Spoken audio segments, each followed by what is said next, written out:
Happy New Year, and welcome to Living in Beauty. It's Wednesday, January 4th, 2023, day 2361 on the road, and we're back in California. You are a catastrophist.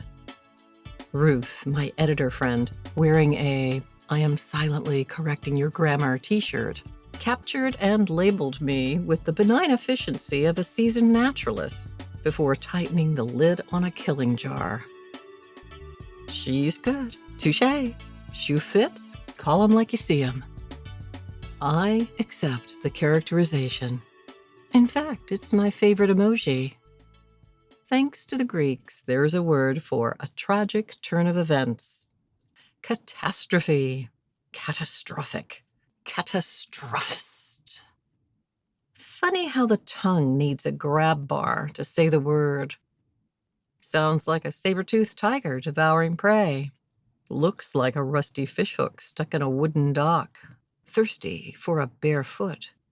It runs with scissors, yanks consonants up by the roots, orphans vowels and sells them into slavery. And in these uncertain times, it's a word I can trust to carry out its stated purpose. If you're dead set on eating sushi from a food truck, walking and texting while crossing the road, or planning a drive to Alaska, I will pray for your welfare, but do not mistake me and Jim for influencers. No, we are chroniclers.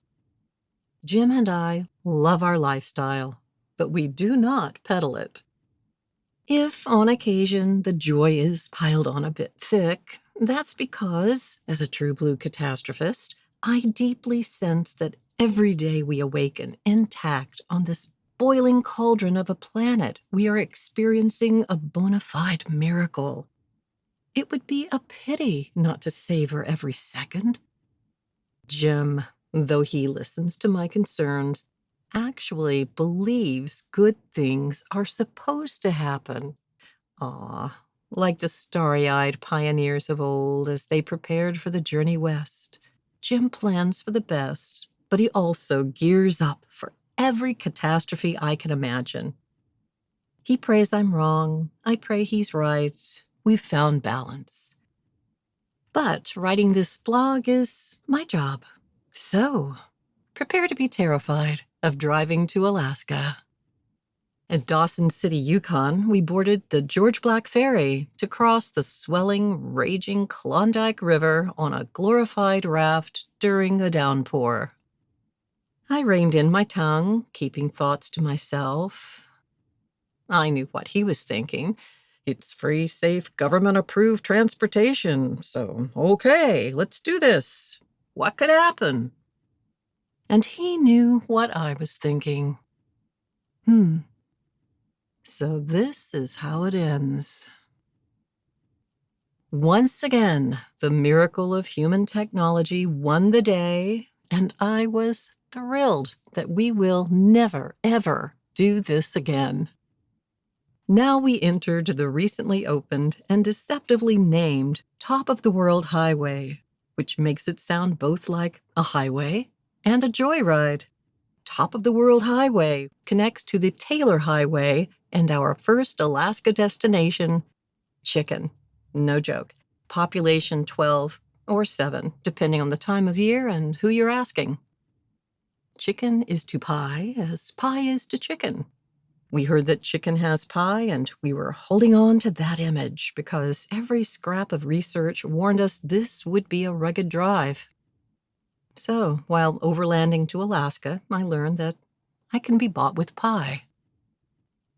After hours of brain-rattling washboard road and giant potholes behind us, we pulled over to shake off the stress and evaluate damage.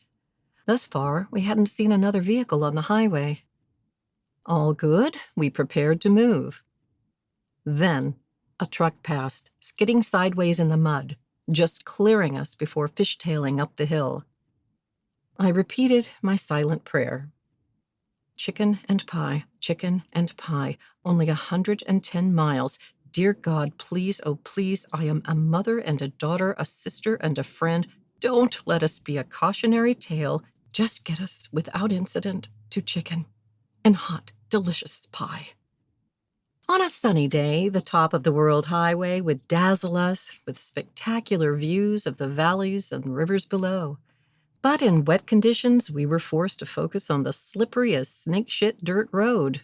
That is, until great waves of fresh fog from hell, ranging from bad to worrisome to terrifying, rolled in. Pardon my Navy brat mouth, but we shall always remember this road as the grab hold of your sweet-ass highway. The drive went slow. 4 hours and 60-some miles later, we reached Alaska, too exhausted to celebrate or care. There were no crowds, red carpet, or big brass band to meet us. There wasn't even a booth stocked with "We Overlanded to Alaska" merch. We passed some historic buildings which had not reopened since the pandemic. A ranger welcomed us to the United States and performed the usual inquiry about contraband before waving us through.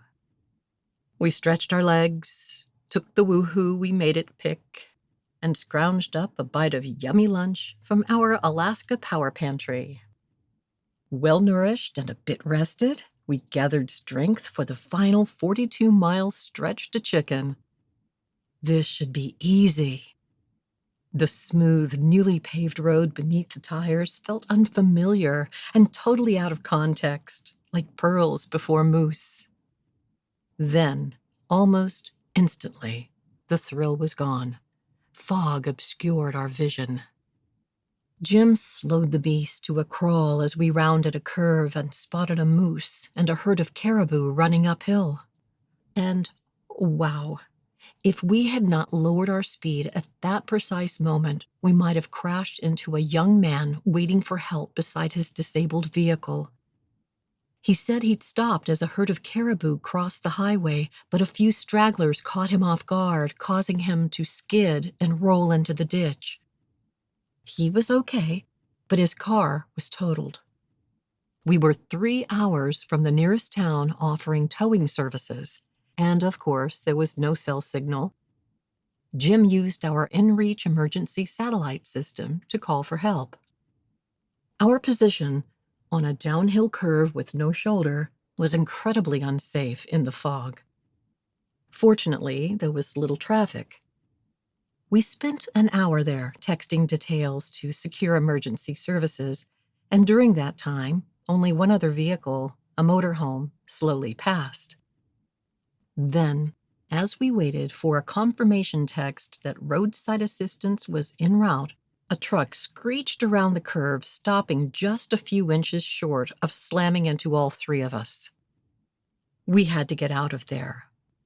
But the young man chose to stay with his vehicle. We wished him well, and out of concern for his safety, we left our emergency traffic triangle kit. An hour and a half later, following another 20-mile stretch of dirt road, we finally pulled into Chicken, Alaska. As the chicken flies, the town is about 173 miles from the Arctic Circle. Gold mining is the thing that makes Chicken, one of the few surviving gold rush towns in Alaska. When the town was established in the early 1900s, the founders wanted to honor the ptarmigan, the Alaska state bird. But they thought it over and decided to name the town Chicken, because, hell, everybody knows how to spell chicken. The postmaster agreed the idea was gold. Not much has changed since then. There's the old town and the new town. The town free ranges over about 115 square miles.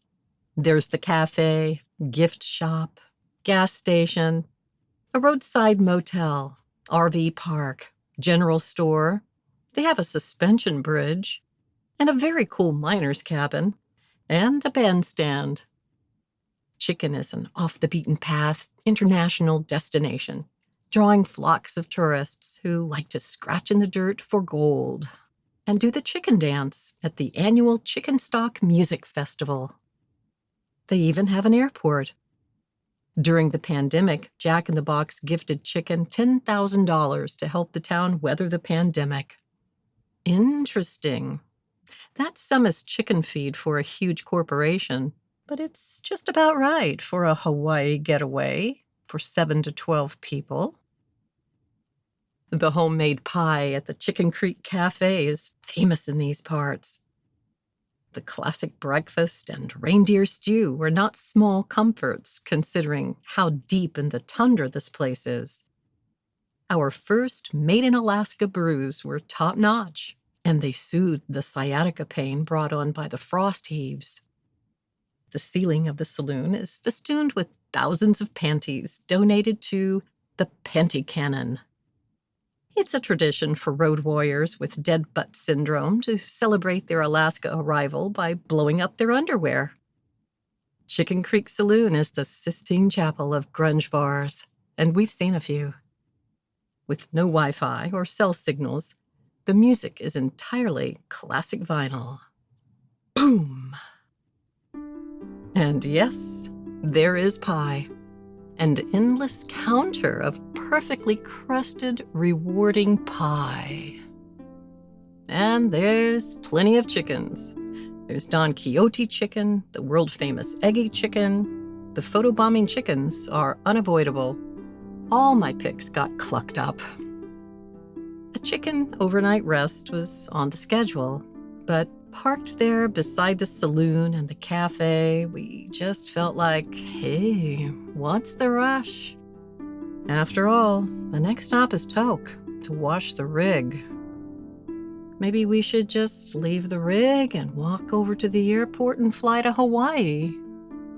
We voted on it, and 2 out of 3 wanted to delay the cleanup for a bonus night in the chicken coop. Cheers. We made it to Alaska without losing our pants. Hey, chicken, thanks for the pie. And one more round for the road. Thank you for joining us at Living in Beauty. If you like this post and want to be notified when a new one is released, please enter your email address and click the follow button at the bottom of this page. For more info, check out our travel maps and facts. Okay, that's it for now. Safe and happy travels. Until next time.